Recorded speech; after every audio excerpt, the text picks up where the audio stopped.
parei para pensar isso. A gente tem uma outra economia. Essa economia se chama economia solidária. Ela tem outros termos por aí afora, mas ela traz em si, e ela está inserida dentro de um sistema, mas ela traz em si uma outra possibilidade de pensar que a gente pode viver esse mundo tendo o ser humano no centro dele, e não o dinheiro, e não o mercado, e não o poder.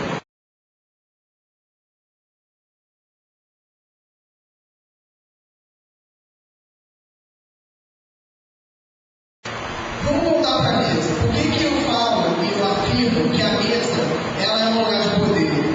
Porque ao longo dos anos, a educação popular, ou melhor, a educação que nos ofereceram, a educação que nos ofereceram, ela traz em si um lugar daqueles que ouviam e daqueles que falavam. Quer dizer, você tinha um público que ia para a sala de aula, para as palestras, os encontros, e ficavam ouvindo, e alguém que tinha lá, sei lá, o professor que detinha o poder e falava para a pessoa.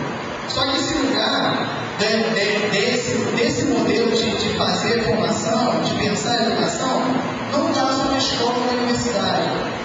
Se a gente pensar a medicina, como é que funciona?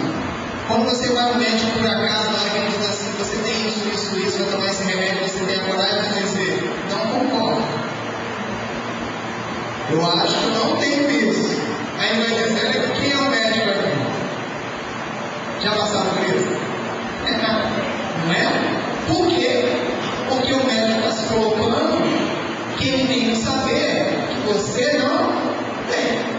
Se você não tem que saber, ele tem, ele diz o que você tem que fazer. Não é justo? Não é justo? É para pensar, né? É para pensar. E isso não acontece só com a medicina.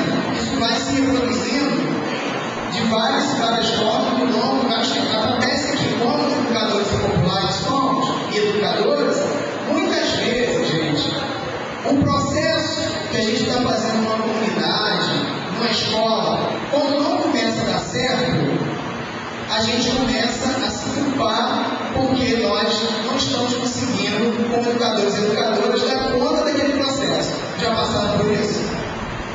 Que chato, eu sou nada, não estou conseguindo dar conta. Ou seja, a gente deposita nas nossas costas todo também o processo histórico que vem sendo construído há anos, que é esse lugar de poder, que é esse lugar de alguém que sabe e que vai passar para o outro aquelas informações, com aquele saber. Então o outro está vazio, você chega lá e começa a jogar coisas para ele e não há um diálogo para saber se ele sabe ou não sabe. Bom, isso marca uma sociedade.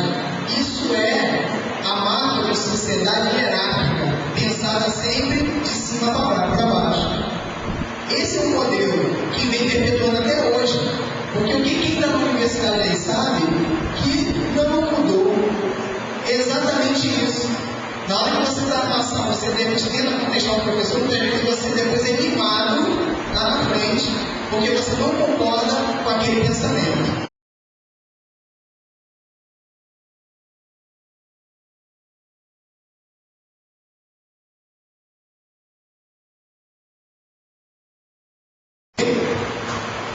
Essa história de liderança, eu acho que não sei se eu vim para perturbar a cabeça de vocês mesmo. Essa história de pensar que a gente vai formar líderes, que existem lideranças, que nós somos lideranças, isso é a repetição do que a gente critica.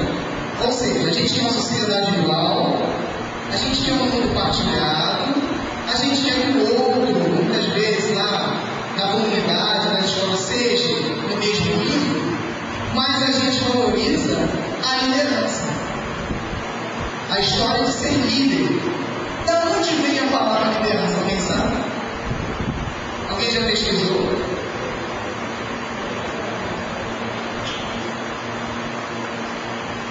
Não? A palavra liderança é uma palavra de origem inglesa e ela remete existe a condução e o comando das coisas.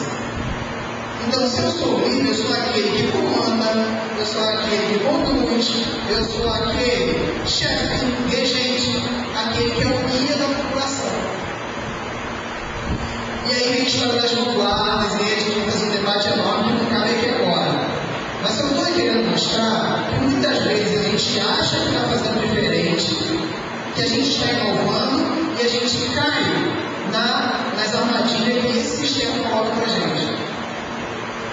E quais são as armadilhas? Competição, de ser melhor que o outro, de estar numa postura de hierarquia o tempo todo, numa postura de poder. E a gente ainda não percebeu que, na verdade, as coisas elas se comunicam, elas se juntam, por isso elas. Quer dizer, se você pensa que tudo está interligado, claro que a gente tem divergência, né? Não precisa ser rígido, não é isso. Eu estou dizendo que muitas vezes a gente perde muito tempo brigando. Não é verdade? Quando a gente pensa em educação popular, é pensar que existe a diversidade de pensamentos e ideias que deveriam estar sendo debatidas para ver para onde a gente avança, não para destruir o outro, gente. Não para destruir o outro, porque destruir o outro é isso aí que a gente está vivendo.